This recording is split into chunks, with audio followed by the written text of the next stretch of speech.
گەوران و بینەرانی خۆشەویست تا دوێنی لە میدەکانی هەرێمی کوردستان و تۆڕە کۆمەڵایەتیەکان گاڵتە بە لەشکەری عێراقی و ئەفسرە باڵەکانی کرا کە چۆن هەڵاتن و نەیانتوانی بەرگەی تیرۆریستانی دەوڵەتی ئیسلامی داعش بگرن. ئەمڕۆ میدیەکان بە تایبەتی میدیەکانی ناوچەکە و جیهان ڕوویان کردوێتە هێزەکانی پێشمەرگە، ئەو پێشمەرگەی کە لە درێژایی مێژوودا بە برسێتی و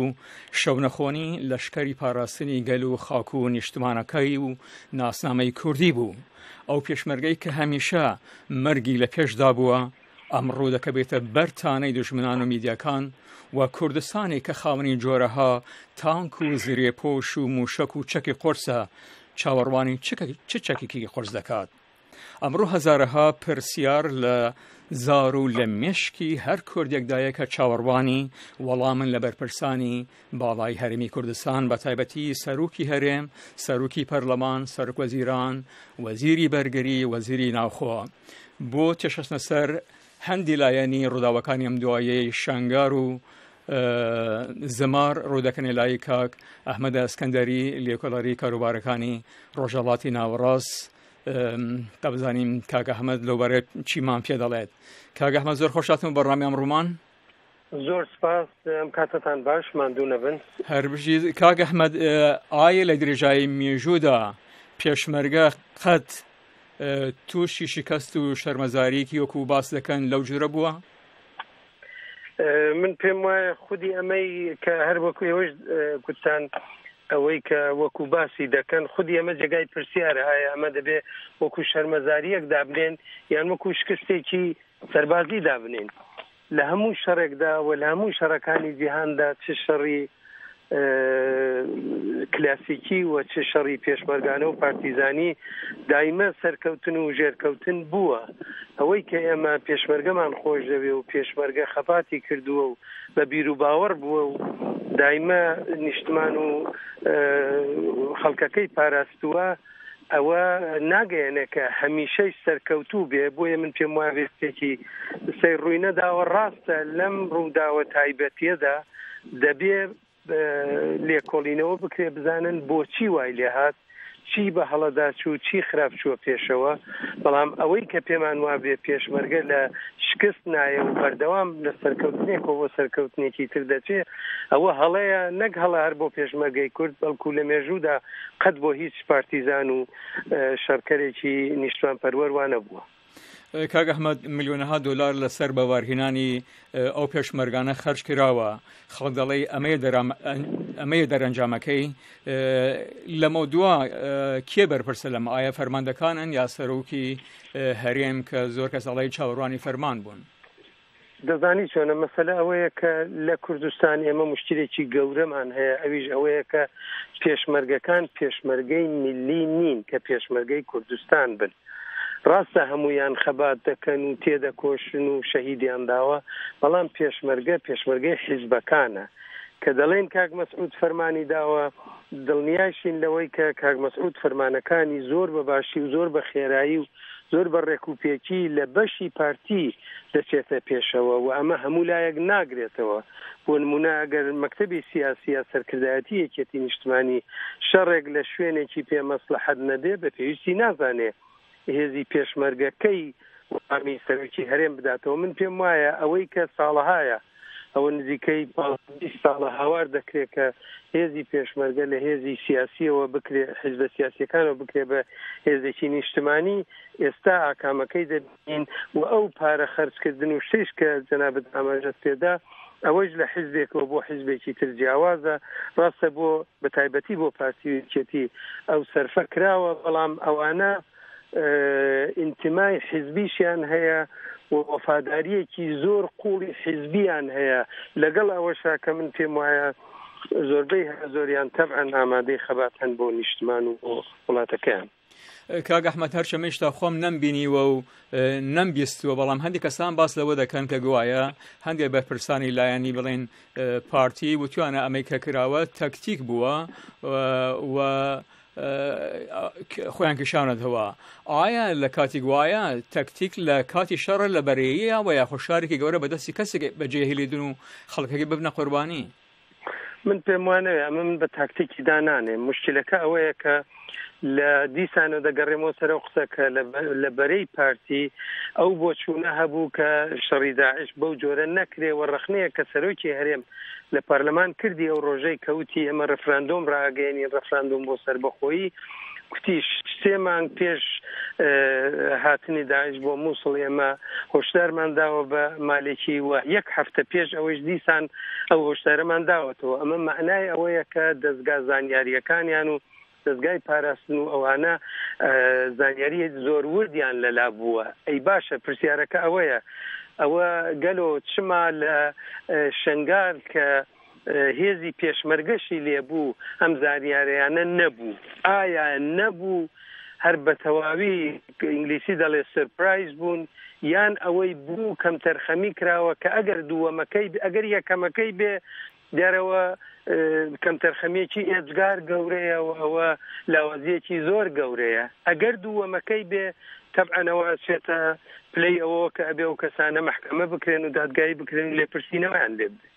کاک ئەحمەد هەر دێمە سەر ئەوە زۆر خەڵک پرسیارەوە کە ئەڵەی ئاسایشی نیشتیمانی و یاخود دەستگاکانی زانیاری لەکوێ خەوت بوون بەڵێ آخر ڕێک ئەوە دێتەوە سەر ئەو بەشەیش کە من پێم وایە دەستگای پاراستن دەزانی دەستگای پاراستن بەشەکەی پارتیە دەستگای پاراستن و ئەو بەشەی کە بەدەست پارتی دیموکراتەوە بووە دەبێ ئاگان لێ نەبوو بێەوە ئەمە زۆر سەیرە چونکو خۆ ئەمە پێش مووسڵ نییە دوای مووسڵ دەبوو هەموو دەستگاکان بە هەموو شێوەیەک ئامادەباشی تەواویان ببێ و هەموو جم و جوڵێکی هێزی داعش و ئەم هێزە توندڕەوانە لە بەرچاو بگرن و دەبوو ئەوەندە خەڵکیان ببێ لە ناو شارەکان و لە گوندەکان و لە ناوچەکەدا و تەبعاً من گومانیشم لەوەدا نییە هاوکاری تەلەکۆمینیکاسیۆنیش هەیە یعنی ئەمە هەروە نییە خەڵکت لە شارەکەدا ببێ لەگەڵ ئەمریکا و لەگەڵ وڵاتانی دەوروبەر و لەگەڵ ئەوانش دەبێت نەوع هاوکاریەک بوو بێ کە ئاگایان لێ بوایە کە ئەم جەماعەتە خەریکن دێن هێرشە بن و نەدەبوو بەو شێوە کتوپڕ ئەو شکستە بێتە پێش کاک ئەحمەد نەبوایە هەر پاشەڵاتنی پێشمەرگە یەکسەر و دەمەودەست سەرۆکی هەرێم سەرۆکی پەرلەمان سەرۆک وەزیران وەزیری پێشمەرگە وەزیری ناوخۆ کۆببنەوە و پلانی دەمەودەستیان دابن یا پێشەوەی داعش پێخۆی لە شنگال و زەمار بچەکێنێ بەڵێ وایە ڕاست وایە دەبوو ئەو کاریان بکردایە منیش لەگەڵ جەنابتم دەبوو ئەو کارانە کردایە و دەبوو ڕێکخراوێکیش لەسەرەوە ببوایە کە بیان وتایە زانیاری ڕێکخراو مەبەستم بەستراو بە سەرۆکی هەرێمی کوردستانەوە کە بڵێ زانیاریەکان هەمووی لەلایەن ئێمەوە دێ کەچی ئێمە شتێکی سەیرە بینین نازانم جەنابەت بینیت یاننا لە کاناڵی ڕوودا و وەزیری پێشمەرگە و دوو بەرپرسی کە یەکیان پارتی بوو یەکیان یەکێتیش بوو لە ڕاستیدا ینی گۆڕانێک و پارتێک و یەکێتی و هێنا بوویان لە بەرنامەیەکی سەیری زیندووە بەشداریان کرد و شتی سەیریان کوت کە وەک ئەوە دەچوو کە ساڵ و نیوێ لە شەڕەکە تێپەڕیوە و خەریکن لێکدانەوەی دوای ئەوە دەکەن نەک هێرشێک هاتووە و شوێنێ گیراوە و دەبێ ئەم کەسانە بەپەلە لە ژوورێکە خەریکی لێکدانەوە و توێژینەوە و بەرنامەداڕشتن من بۆ کاردانەوە ئەوەش هی ئەوەیە کە بەداخەوە یعنی حیزبایەتی زۆر قورسایی دەکا بەسەر بەرپرسانی پێشمەرگە کە لەم لاو لەولا هەن من نازانم ئەگەر وەزیری پێشمەرگە بۆ نمونە لە پارتی بووایە ئایا ئەو کاریان دەکرد یان نا و ئایا یان هێنا لایڤ لەسەر تەلەڤیزیۆن کە بڵێ چیمان کردو و چی ناکەین چونکەوە بەشێکی زۆری ئەچێتە خانەی نهێنی و نابێ ئەو شتانە بدرکێندرێ و شتە لاوازەکانیش نابێت لەوەها کاتێکدا ئابە شێوە بەرجەستە بکرێتەوە کاک ئەحمەد بە پێ گەواهیدانی خەڵکی خودی شنگال و زەمار ئاماژە بەوە دەکەن کە گەڕێلاکانی یەپەگە ڕۆڵێکی قارەمانیان بینی وە لەو شارە و بریاریش وایە هێزەکانی پارتی کارگەرانی کوردستانش بگەنەوێ و شیانی هەیە هێزەکانی ڕۆژهەڵاتی کوردستانش بگەنەوێ چی دەبێ بکرێت بۆ ئەوەی بوونی ئەم هێزانە لەوێ نەبێتە کێبەڕکیک لە نیوانەمانەوە لە ئایندەیە جۆرە ناکۆکیەک دروست ببیتن من دڵنیا نیم لەوە کە هێزی ڕۆژهەڵاتی کوردستان بچنە ئەوێ بە هۆکاری زۆر کە ڕێنگە ئێستا مەودای نەبێ قسەی لێ بکەین بەڵام ئەو بەشەی کە لە باکووری کوردستانەوە چوون و لە ڕۆژاوای کوردستانیشەوە چوون ئێستا خودی ئەوە تووشی کێشەیەک بووە کە لەلایەن میدیای سەر بە پارتیەوە ئینکار دەکرێت هەرچەند لەلایەن میدیای سەر بە پێکاکایشەوە شتیوا دەرئەبڕن کە ئەوەندە سەد پێشمەرگە خۆیاندا بەدەستەوە و چیان کرد و چیان نەکرد من پێم وایە ئەمە نیشانەیەکی باش ئەبوو ئەگەر لە ئاستی سیاسی و سەرکردایەتی سیاسیدا نەوعێک هاو دەنگی و هاو ئاهەنگی ببوایە کە ئەگەر کەوتنە دۆخێکی لەم چەشنە خێرا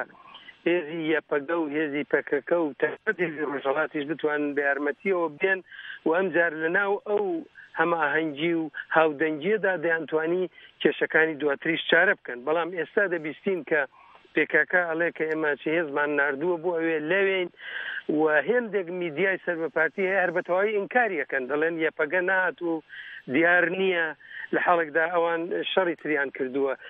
لێرەشدا مشکلەکە ئەوەیە کە بەداخەوە هەرچەند سەرچاوی هەواڵ و میدیای سربەخۆ لە کوردستان هەیە بەڵام ئەم سەرچاوە سربەخۆیانە دەستڕەسییان نییە بە زانیاری ورد لە ناوچەی شەڕەکە بۆیە ناچار هەموو خەبەرەکان ئەوەی کە هی ناوچەکەیە بۆ نمونە لە شنگالەوە ئێستا دێ یان لە ڕێگای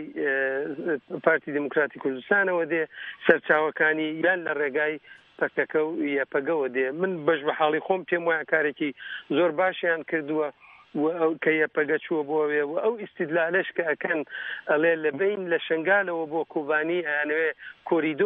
کۆریدۆرێ بکەنەوە و ئەیانەوێ داعش یعنی کارێکی وا بکەن کە هێزەکانی خۆیان تەقویت بکەن و بچنە پێشەوە بۆ بەرنامەی داهاتوو بەکاری بێنن من پێم وایە ئەوە ڕێیتەیە چێ و دروستە و هەر چەشنە بەرەنگاربوونەوەیەک بۆ پلانی لەو نەوعی داعش